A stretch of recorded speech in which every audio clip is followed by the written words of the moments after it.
समृद्धी औद्योगिक प्रशिक्षण संस्था जामरुड रोड तालुका जिल्हा बुलढाणा। आता 12वीची गरज नाही।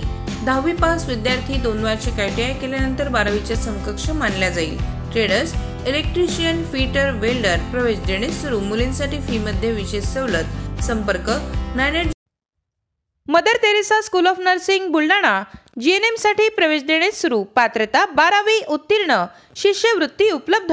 SC ST मोफत प्रवेश। संपर्क Mother Teresa school of nursing Jamrud road Kolwad Buldhana.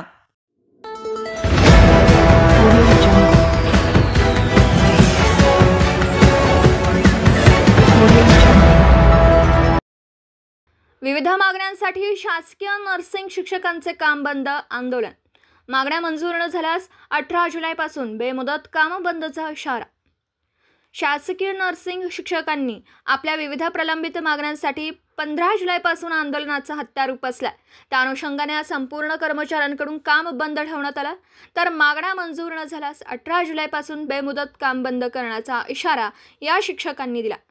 त्यांच्या मागण्यांसाठी बक्षी समिती व राज्य वेतन त्रुटी निवारणासाठी खुल्लर समिती नेमण्यात आली, मात्र अजूनही त्यांच्या वेतन त्रुटीचा प्रश्न मार्गी लागला नाही। डिप्लोमा धारकांपेक्षा डिग्री धारकांवर एक प्रकारे हा अन्याय होत असल्याच्या भावना या शिक्षकांनी व्यक्त केल्यात। बुलढाणा शासकीय नर्सिंग कॉलेजमधील 10 शिक्षिका संपावर गेल्यात। 10 दिवसांवर नर्सिंगच्या विद्यार्थ्यांची परीक्षा आली आहे, त्यामुळे कॉलेजमधील 100 पेक्षा अधिक नर्सिंगच्या विद्यार्थ्यांचे शैक्षणिक नुकसान होणार आहे।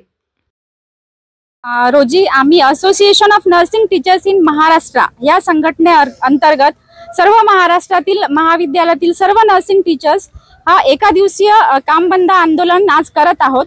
यामध्ये आमच्या प्रमुख मागण्या अशा आहेत की आमची जी वेतन त्रुटी बक्षी समिती खंड 2 मध्ये ती दूर झालेली नाही। त्यानंतर दुसरी समिती गठीत करण्यात आली खुल्लर समिती, त्यामध्ये सुद्धा आमची वेतन त्रुटी दूर झाली नाही।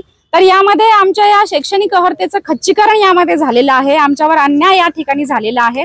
आणि आजच्या रोजी आमची दुसरी महत्त्वाची मागणी आहे ती म्हणजे आमच्या विद्यार्थ्यांचं विद्यावेतन जे फार कमी आहे ते सुद्धा वाढलं पाहिजे।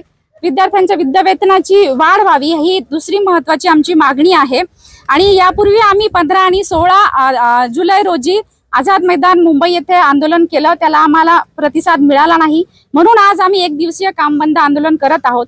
आज सुद्धा जर आमच्या आंदोलनाची दखल घेतली नाही तर आम्ही उद्यापासून बेमुदत काम बंद आंदोलनात जाणार आहोत।